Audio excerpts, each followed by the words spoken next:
estar contigo, mas sei que não é permitido. Talvez se nós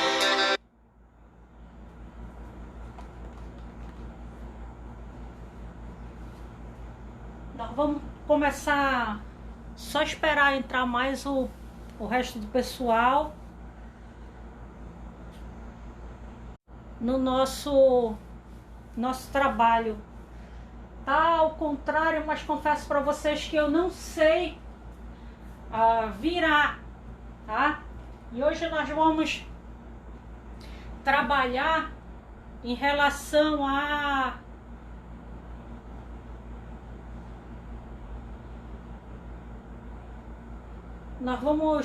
a questão do regime de bens do casamento, que é um assunto muito interessante e que traz aí, suscita muitas dúvidas para muita gente.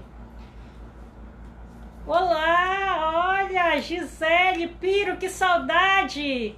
Joyce, que prazer! Anne Carla, ó, que prazer! Biel, meu sobrinho, tia te ama, amor. Então, a Suelen, também temos aí a Laise Conceição, a minha amiga Janete. Que prazer tê-los aqui.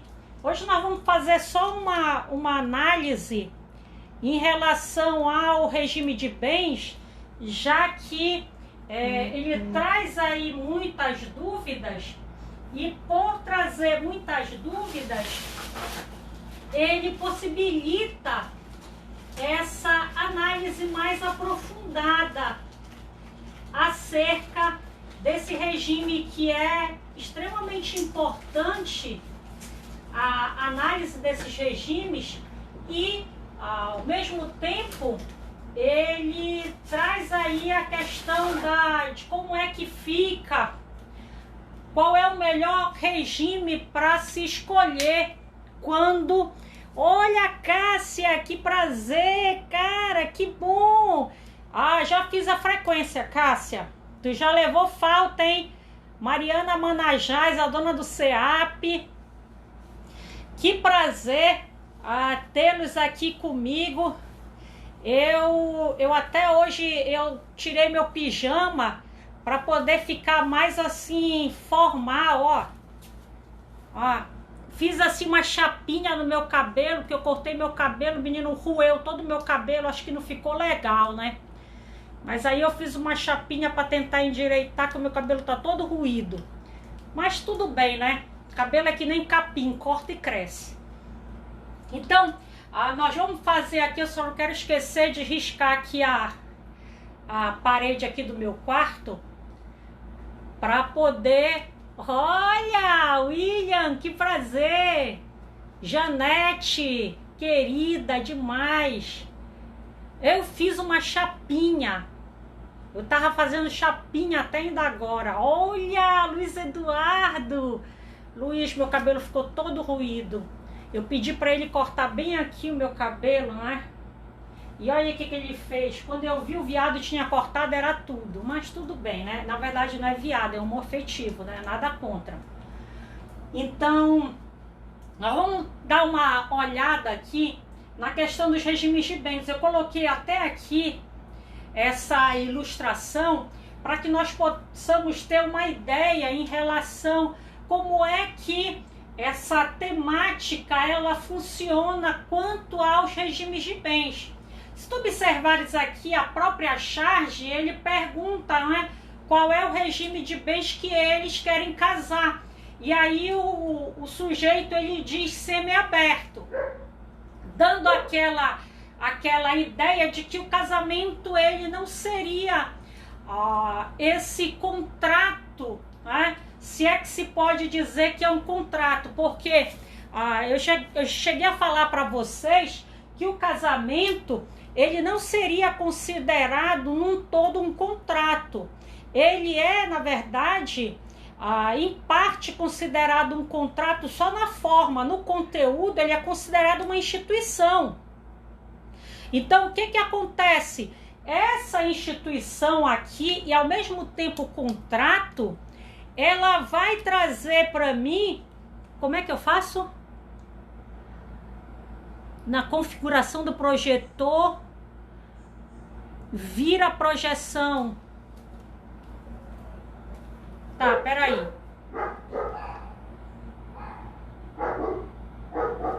É aqui, é?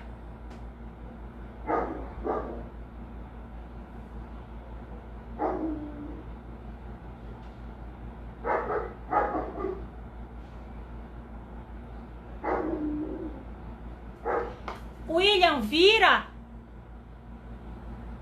Função espelhar. Tá. Pera aí.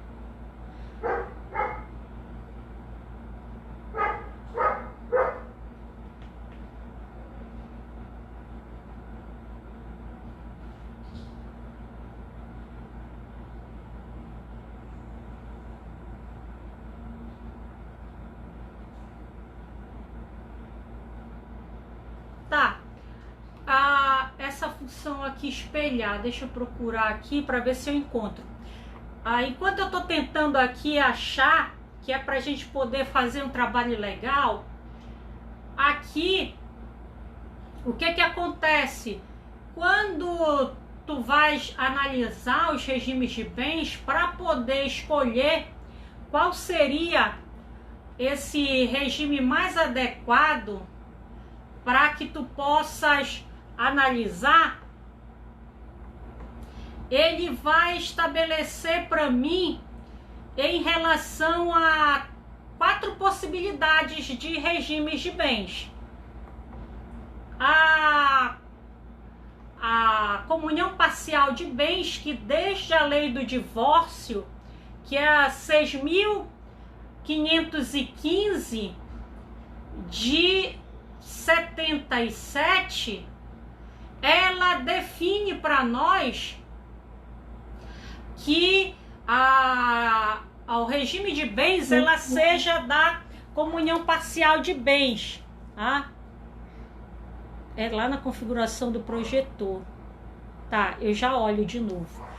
Então ele vai estabelecer para mim aqui que a comunhão parcial de bens, ela seria a regra geral, a regra legal.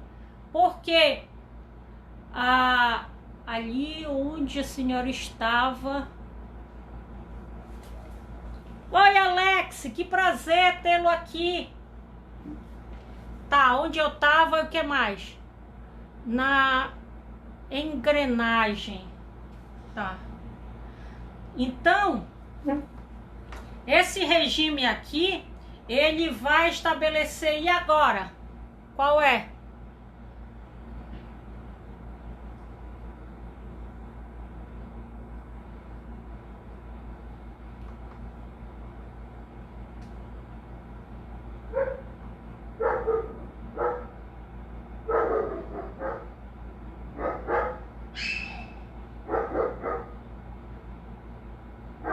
Tá, não tô acertando.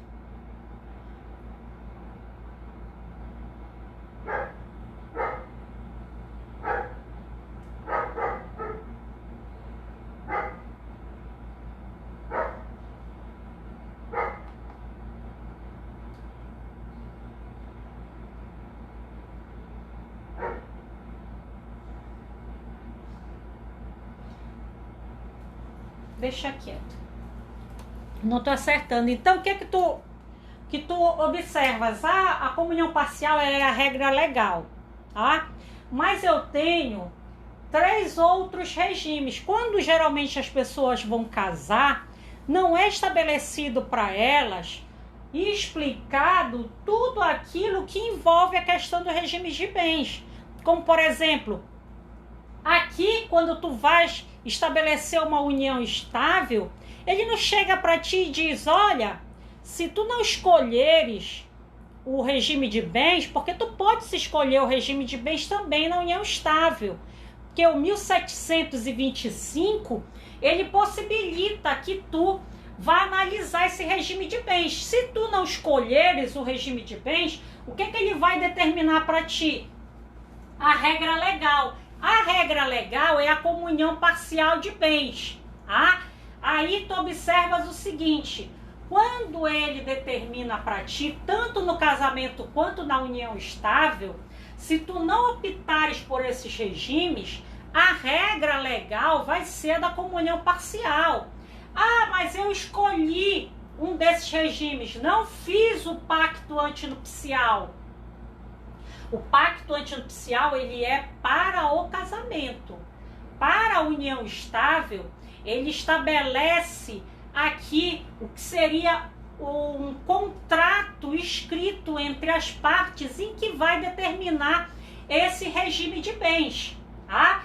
Esse regime de bens aqui, que pode ser qualquer desses aqui, que seria estabelecido. Agora, se tu não quiseres fazer esse contrato, se tu não quiseres trabalhar aqui, estabelecer outro regime de bens, tu vai estabelecer a comunhão parcial. Por quê? Porque tu não fizeste o pacto antinupcial. Ah, o que eu posso estabelecer no pacto antinupcial? Tu podes determinar tudo aquilo que não contraria a lei.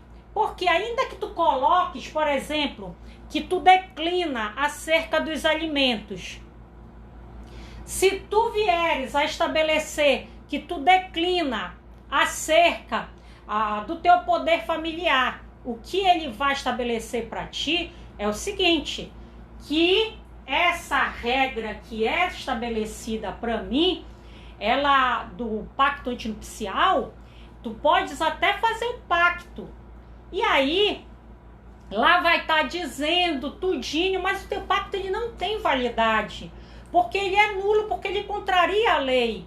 E o próprio artigo, ele vai trazer isso para nós, porque ele vai estabelecer para nós que quando eu contrariar a lei, ele vai simplesmente, quando eu contrariar a lei, ele passa, nesse caso, a estabelecer que é a comunhão parcial, bem como se eu não fizer esse pacto, também vai ser a comunhão parcial de bens. Se tu observares aqui, ele vai estabelecer no 1653 que esse pacto antinupcial, ele é eficaz se não seguir o casamento. E ele também deve ser feito pelo menor, os pais devem acompanhar quando autorizarem esse menor a casar. Não te esquece que atualmente o menor de 16 anos, ele não pode mais casar, nem que ele esteja autorizado pelos pais. Ele não pode casar, nem se a menor estiver grávida, que antes podia, agora não pode mais. O código ele foi reformulado, o artigo, para em nenhuma hipótese ele poder casar. Se vocês estão no grupo lá que nós fizemos para poder fazer o estudo jurídico, eu coloquei uma questão que inclusive caiu, se eu não me engano, esse ano para o concurso. E ele vai dizer que tu só vais poder casar se tu tiveres mais de 16 anos. E isso autorizado por ambos os pais, que é o que estabelece para mim o 1517, que ele vai dizer que eu preciso da autorização de ambos os pais. Então, se tu estás autorizado, os teus pais, eles também vão ter que autorizar o teu regime de bens. Agora, observa só o seguinte, eu tenho aqui alguns regimes de bens que eles são bem delimitados para mim. E aí, na aula passada, nós estávamos trabalhando aqui, eu até mencionei a comunhão parcial de bens. Bem, quando eu trago, por exemplo, o que seria a comunhão universal, a comunhão universal ele vai trazer para mim o que seria um único patrimônio. Esse único patrimônio aqui, ele é estabelecido como a comunhão universal de bens. A comunhão parcial, que é a regra legal, ele justamente é o regime que suscita mais dúvidas. Aí tu perguntas assim, bem, e como é que fica no caso da participação final nos aquestos? Porque eu não sabia que tinha esse regime.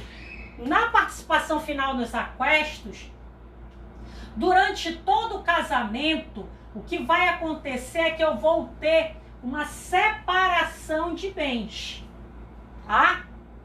Somente no final do casamento é que ele vai estabelecer para mim o que seria a meação. Não te esquece que a meação é essa parte aqui, olha, que tá aqui rubro, tá? Que é justamente o aquesto. É por isso que a participação final no aquesto, porque só é no final. Então a regra aqui que tu vais trabalhar é justamente para todos os regimes de bens, tu vais estabelecer o que são os bens que são determinados como bens particulares, bens comuns, a partir aqui da comunhão parcial. Porque na comunhão universal eu não tenho bens comuns, eu não tenho bens que seriam particulares, eu só tenho o que seriam aqueles bens que seriam considerados os bens comuns. Isso na comunhão universal. Agora, na comunhão parcial, eu tenho bens particulares, tá? Bens particulares e os bens comuns ou aquestos, que seriam esses daqui. Esses bens aqui é que eu vou dividir quando eu vier a divorciar, quando um dos cônjuges vier a morrer. São esses bens aqui que eu entro para discutir. Por quê? Porque esses bens fazem parte da meação, tá? Agora, o que seria aqui em relação ao direito das sucessões que eu vou questionar é se eu tiver bens particulares. Porque se eu tiver bem particular, eu tenho sucessão. Agora, se eu só tiver bem comum, eu não vou ter sucessão. Por quê? Porque o casamento eu dissolvo através da morte, da anulação ou nulidade, separação judicial ou divórcio. Se eu morri, eu dissolvi o casamento. Então eu pego aqui esses bens e divido. Meio-meio, é por isso que é meação. Agora, quando eu tenho o que seria a questão dos bens aqui na sucessão, eu não posso dividir de novo aqui, porque eu já fiz a meação. E ele só tinha bens comuns. Mas se tu tiveres bens particulares, aí sim é que eu entro para poder ter a sucessão. Agora, como é que funciona aqui? O código, ele deixa claro. Ele vai dizer para ti o que são bens comuns. Todo aquele bem que é adquirido onerosamente na constância do casamento. Tá? E aí ele vai dizer outros pontos. Mas antes disso, ele vai dizer para ti, olha, presta atenção que eu tenho os bens particulares. Ah, é? E o que são os bens particulares? Olha, os bens particulares são aqueles bens que tu adquires através do que seria aqui, ó, como eu coloquei aqui para vocês. Aqueles bens que cada cônjuge possuía ao casar e o que sobrevier ao casamento. Se tu tens um carro de 100 mil, tu casas, tu vendes o carro, e aí tu pegas, junta com mais 200 mil que tu conseguistes adquirir durante o casamento com o teu cônjuge. Aí vocês somaram 300 mil. Tu compras o que seria um imóvel. 100 mil é teu. Ele veio daqui, de antes do casamento. 200 mil, tu vai dividir 100 em 100, que é o que ele estabelece aqui no inciso 2º. Agora ele também vai dizer o seguinte, olha, se tu casastes e tu contraíste dívidas antes do casamento, vamos supor que tu venhas a comprar ou que tu faças um enxoval para ti, que seja luxuosíssimo, ou que tu faças aquela viagem sabática, para te descansar, passa 6 meses viajando, e aí soma aquela quantia no teu cartão de crédito. Bem, essa obrigação tu vais ter que pagar sozinho, porque ela é anterior ao casamento. Mas se tu tiveres o que seria comprando geladeira, que muita gente quando casa tá duro, aí compra uma geladeira, a televisão, e aí parcela de 1 milhão de vezes essa televisão. O que vai acontecer? Ou essa geladeira, o casamento termina antes que tu pagues as 10 prestações do enxoval. O que vai acontecer? Nesse caso, a doutrina e a jurisprudência, ela entende que seja possível tu vires aqui e cobrar esse valor do cônjuge, porque ele teve proveito em relação àquele bem. Mas se ele não teve, só tu tiveste, só tu vais pagar. Agora tu entendes o seguinte, se tu tens aqui uma obrigação proveniente de ato ilícito, que eu gosto muito de citar, daquela casa noturna, que essa casa noturna, ela produz um ruído, tu és autuado, tu recebes uma multa altíssima. Se a casa noturna só tu tens proveito, só tu pagas.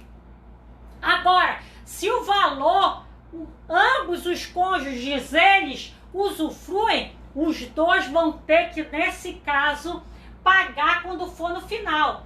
Agora, ele também diz o seguinte, e isso é muito importante que vocês entendam, porque se tu queres casar, olha o Dudu, meu amigo amado, querido, te amo, Dudu. Se vocês, olha a Pati, rapaz, tu é doido. Se vocês aqui querem casar, vamos supor, na comunhão universal. A comunhão universal, ela engloba os bens presentes e os futuros. Eu só tenho um único bem. Porém, eu tenho alguns bens que são considerados incomunicáveis. Ok, o que acontece? Mas aí, não quero comunicar. Eu sou casada na comunhão universal de bens. Aí meu marido chega e fala assim, amor, eu vou comprar um carro para você poder se locomover melhor. Aí o que tu falas? Não, meu amor, compre uma joia, um anel de brilhantes, de diamante. Por quê? Porque os bens de uso pessoal, os livros, os instrumentos de trabalho, eles não comunicam. Ficam com o cônjuge que é proprietário.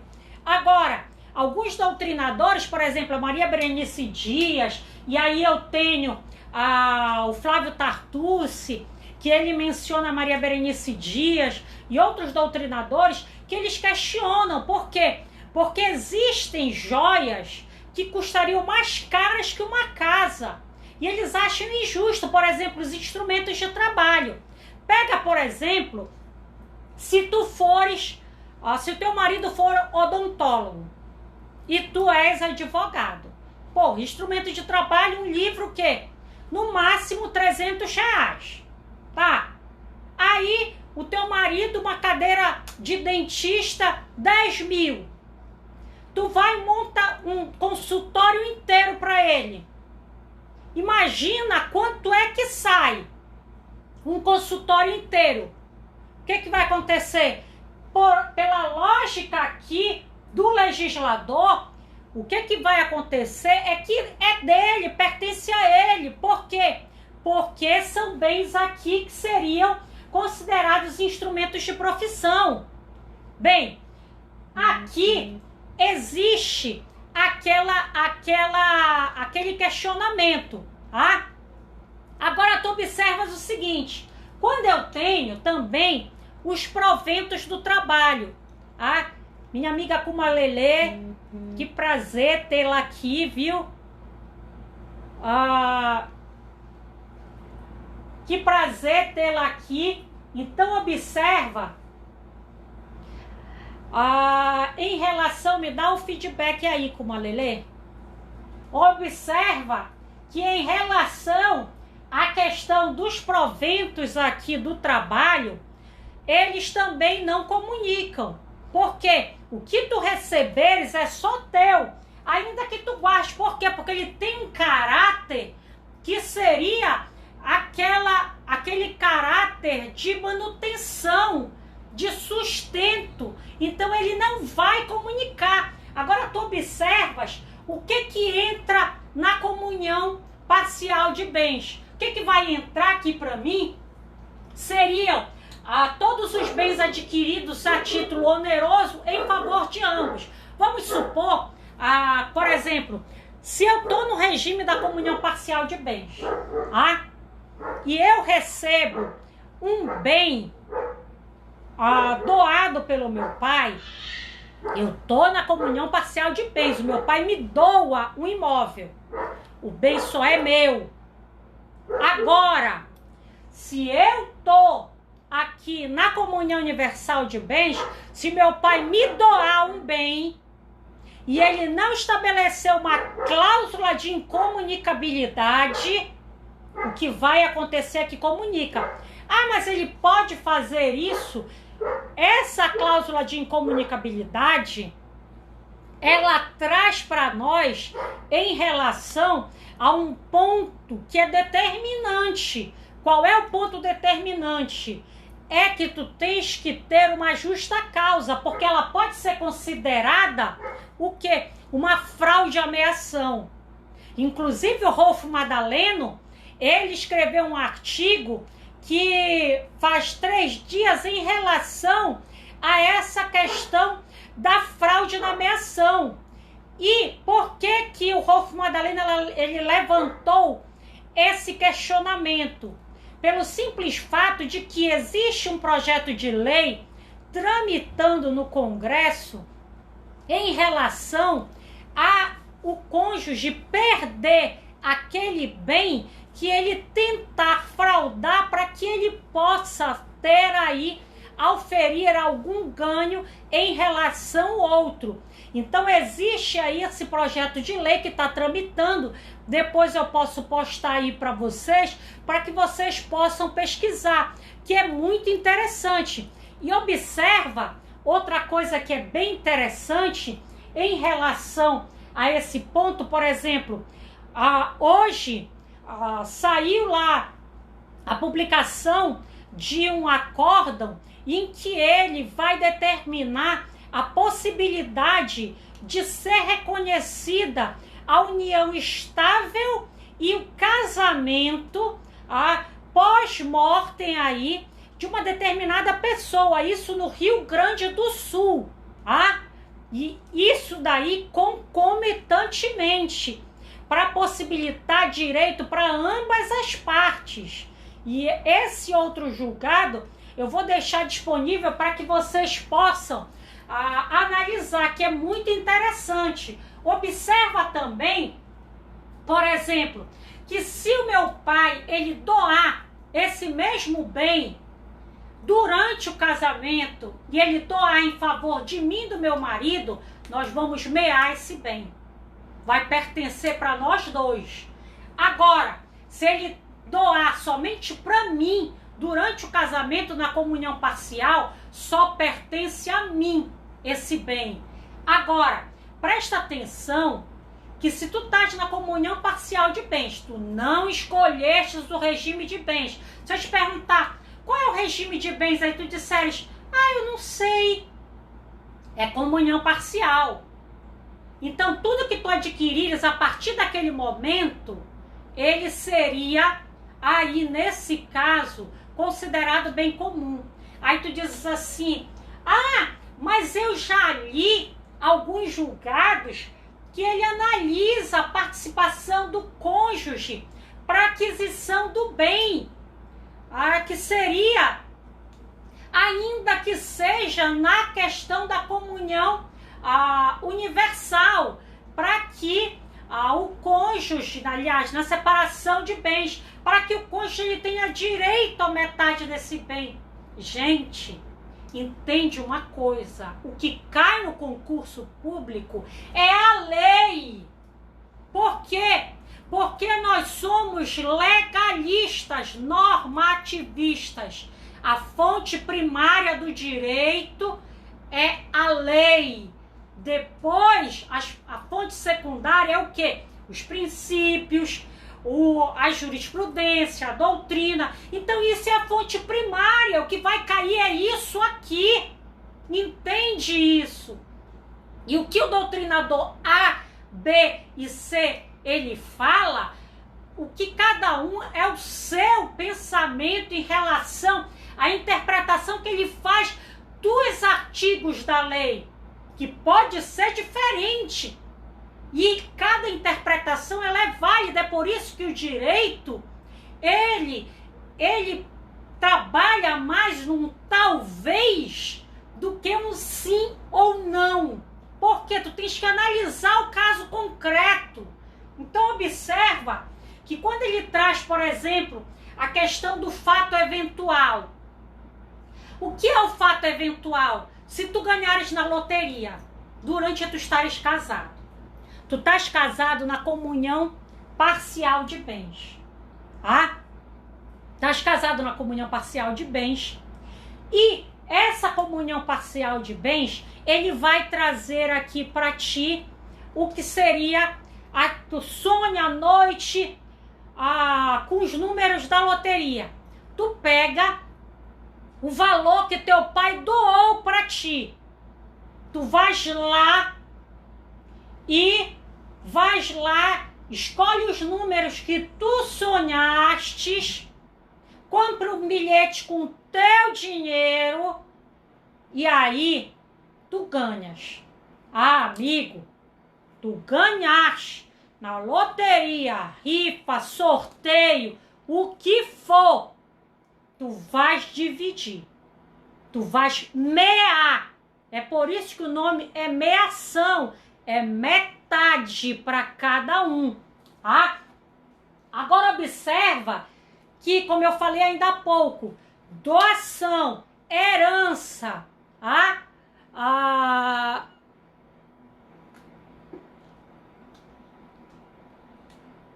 Peraí que eu tô lendo um negócio aqui que a Josi escreveu.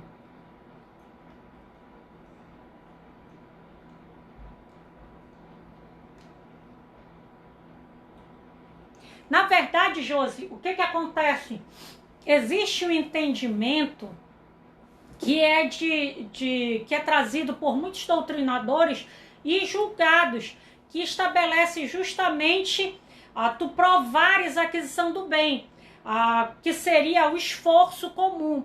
Essa questão aqui do esforço comum, ela é mais presente aqui nesse regime de bens, que é na participação final nos aquestos. Por quê? Aqui, nessa participação final nos aquestos, é que tu vais ter que comprovar. Tu só vais partilhar aquilo que efetivamente tu contribuístes para adquirir, que nesse caso seriam bens que seriam considerados comuns ou aquestos. Fora isso, ele não estabelece. Exatamente. Os julgados, eles estabelecem esse entendimento. Por quê? Porque a jurisprudência, ela está tendo entendimento que seria contrário. Mas como nós somos normativistas, quando tu trazes para concurso, ele vai te trazer isso aqui. Por quê? Porque a fonte fonte primária do direito é a lei. E a lei, ela diz isso. Não tem como tu contrariares a lei. Dificilmente tu vais ver coisa contrária em concurso.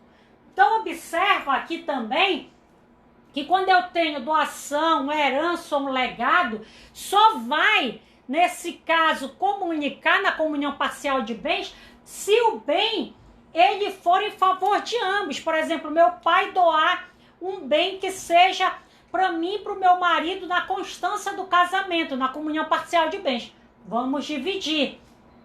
Agora, se eu tenho, por exemplo, uma casa, uma casinha, aquela unidade sanitária, sala, quarto, cozinha e banheiro, aí eu pego e caso. Ou eu venho a estabelecer a união estável. O que vai acontecer é que o meu companheiro ou meu marido, a comunhão parcial, ele pega e constrói 3 suítes junto comigo, lógico. 3 suítes, uma sala ampla, 2 pavimentos na casa. E aí ele faz muitas melhorias. Essas melhorias que forem feitas no meu imóvel, eu vou ter que partilhar, ou melhor, mear esse bem. Agora tu observa que os frutos que forem atribuídos a esse bem, por exemplo, se eu tiver imóvel e esse imóvel eu alugar e eu utilizar o valor do aluguel do bem, para quê? Para que eu possa justamente, nesse caso, para que eu possa trabalhar o que seria essa questão da minha renda familiar. Esse valor que eu estabeleço para essa renda familiar, o que vai acontecer é que esse bem aí, ele vai ser considerado, nesse caso, fruto, que o aluguel ele é considerado fruto. Oi, meu amor, minha vida, te amo. Ele é considerado fruto. Então, esse fruto aí, ele também vai mear. Ou seja, mas o imóvel é meu, eu vou partilhar? Vai. O imóvel é teu, tu recebes o aluguel do teu bem, ele vai ser meado, certo? Observa em relação a esse bem que ele vai trazer o seguinte: e como é que fica a administração desse bem? A administração desse bem, cada um vai administrar o seu bem particular. Os bens comuns, eles podem ser administrados por ambos os cônjuges, ou ele pode ser administrado por aquele cônjuge que tiver mais aptidão. Mas observa uma coisa muito importante, que se tu tá administrando um bem comum e tu vieres a trazer prejuízo de bem num bem comum, o que vai acontecer é que esse prejuízo que tu trouxeres para bem comum, ele pode requerer no final que tu venha ressarcir de bem particular. E ele pode pedir pro juiz retirar o que seria esse poder de administração do cônjuge para ficar sendo administrado por um único cônjuge, tá?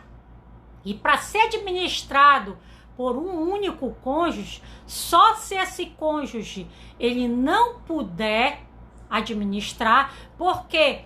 Porque ele está incapacitado, porque ele está preso, e nesse caso passa a ser administrado por um só, porque se não tiver nessas hipóteses, ele tem que ser administrado por ambos os cônjuges. O que isso é muito importante. Não te esquece que o prejuízo que for estabelecido a bem, que seria bem comum, ele vai ser retirado dos bens particulares. Ah, mas eu não tenho bem particular. O juiz pode determinar que tu venhas a ressarcir o que seria o outro cônjuge, que seria, ele vai poder estabelecer aí a possibilidade de ele te executar pós a partilha de bens. Agora, em relação à comunhão universal de bens, tu vais observar que a comunhão universal de bens, ele vai estabelecer a regra que é os bens comuns, eles estariam no 1667. E os bens particulares? Os bens particulares não existem. O que eu tenho são bens incomunicáveis. E quais seriam os bens incomunicáveis? Eles estariam no 1668. Os bens que estão fora da meação. E quais são os bens que estão fora da meação? Aquilo que eu te falei ainda há pouco. Bens doados e herdados com cláusula de incomunicabilidade. Agora, cuidado, como eu te falei, existe um projeto de lei que está tramitando no Congresso Nacional para possibilitar essa perda do bem que o cônjuge ele tenta se apoderar em o que seria em desfavor do cônjuge oposto. E isso daí é muito importante, porque essa cláusula de incomunicabilidade, e quando é que ela vai funcionar então? Por exemplo, meu pai, ele sabe que eu sou pródiga. Aí, ele me doa um bem com cláusula de incomunicabilidade. Ok. Por quê? Porque eu vou dilapidar o meu patrimônio se eu tiver acesso justificado. Não, eu não sou pródigo, não tem nenhum problema. Eu só pedi pro meu pai clausular o bem porque eu não quero dividir com o meu marido. Então, em relação ao regime de bens, que o regime de bens escolhido, desculpa, a comunhão universal de bens, olha minha prima, linda, te amo, primo, obrigada por tudo. A comunhão universal de bens, o que ela vai trazer aqui para mim é em relação justamente a esse ponto. Os bens, eles são únicos. Se eles são únicos, eu não posso tentar ocultar bem do meu marido.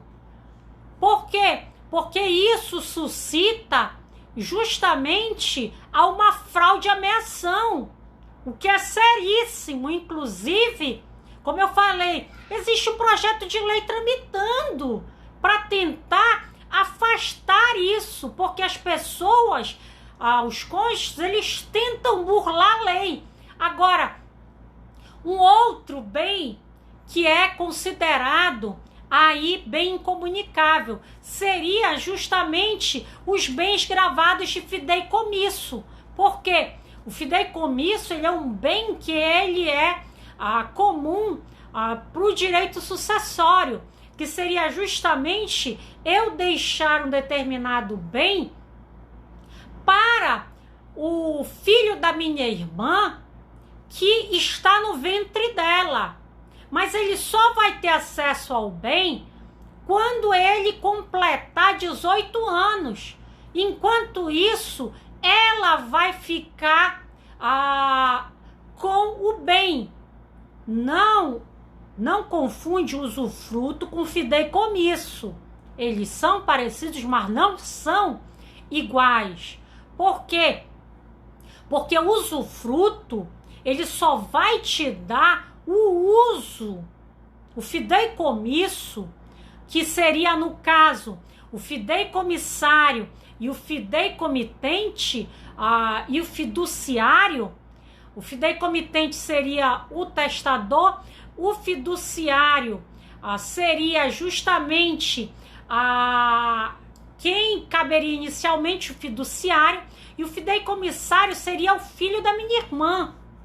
O que vai acontecer é que aqui a minha irmã, enquanto o filho dela não atingir o que seria os 18 anos, o bem é dela.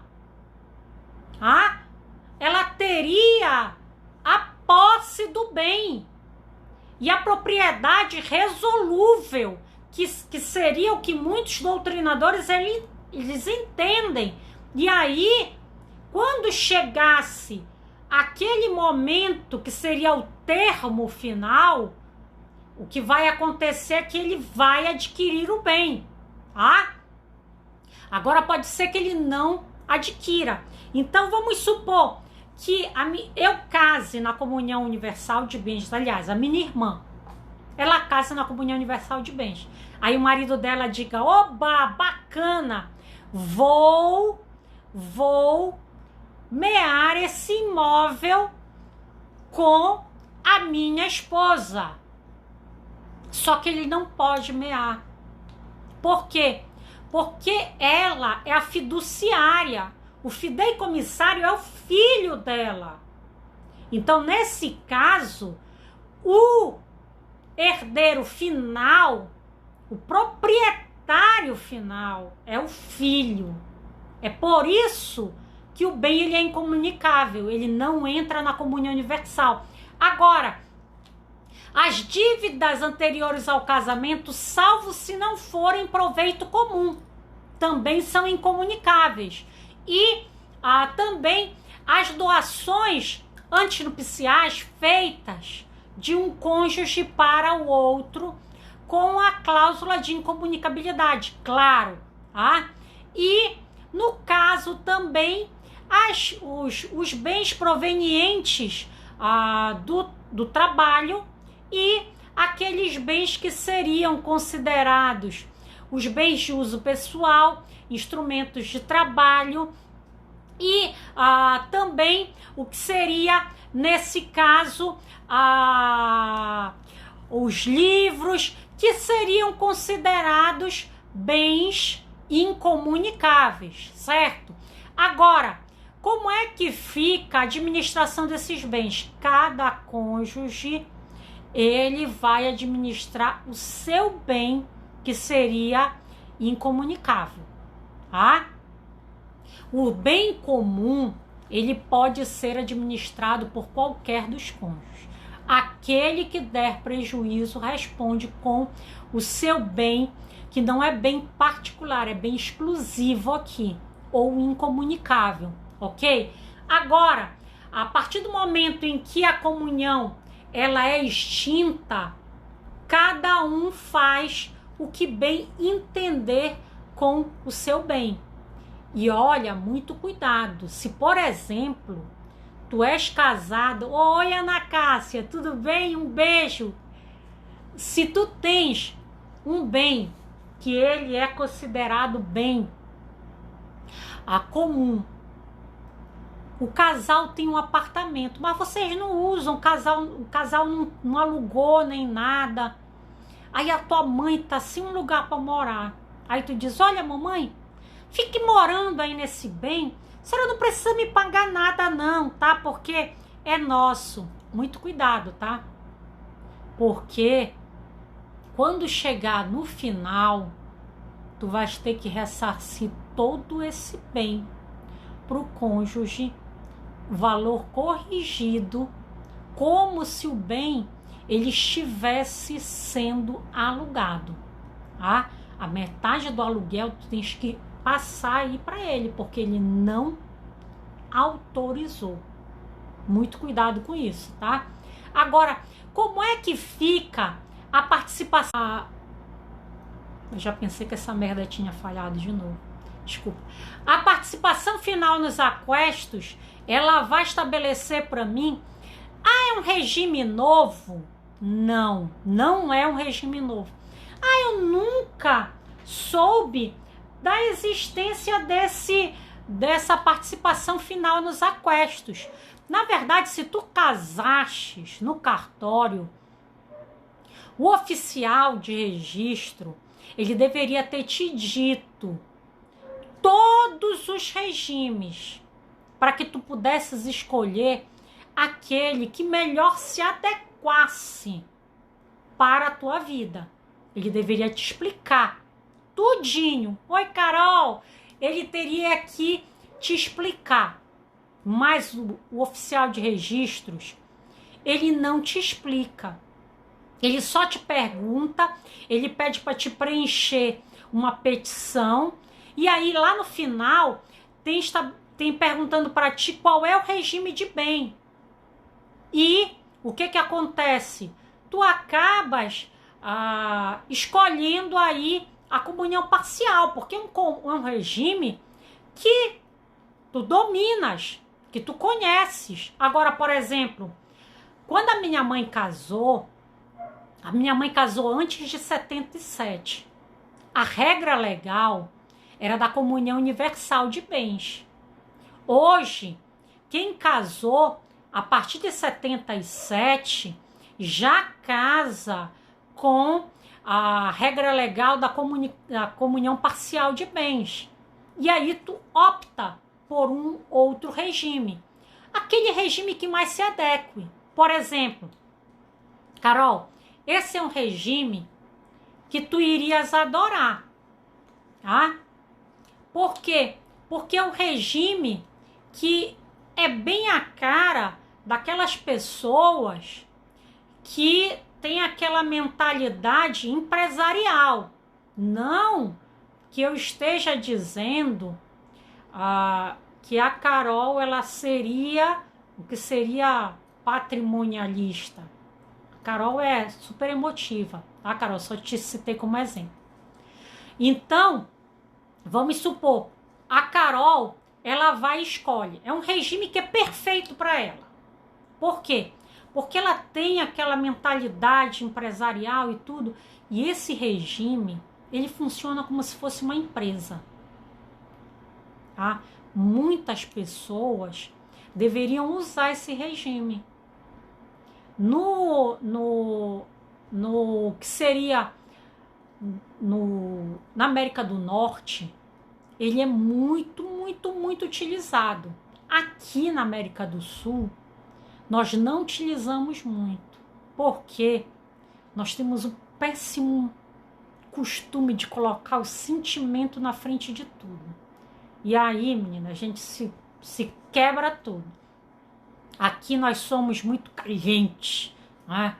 Na América do Norte, eles já estabelecem, é um casamento, lá eles veem como um contrato. O Código Civil português, eles colocam no Código Civil que o casamento é um contrato. Aqui tu não vês isso no Código Civil. E aí o que vai acontecer?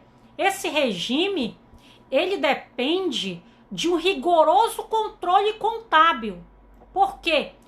Tudo o que entra e tudo o que sai, ele vai ser, nesse caso, computado. Mas por quê? Se o bem é particular, é meu. E olha o que é interessante. Tu pode estar casado com a pessoa e tu vires adquirir um bem durante o casamento. Esse bem, na comunhão parcial de bens, ele vai ser considerado comum? Depende. Depende de quê?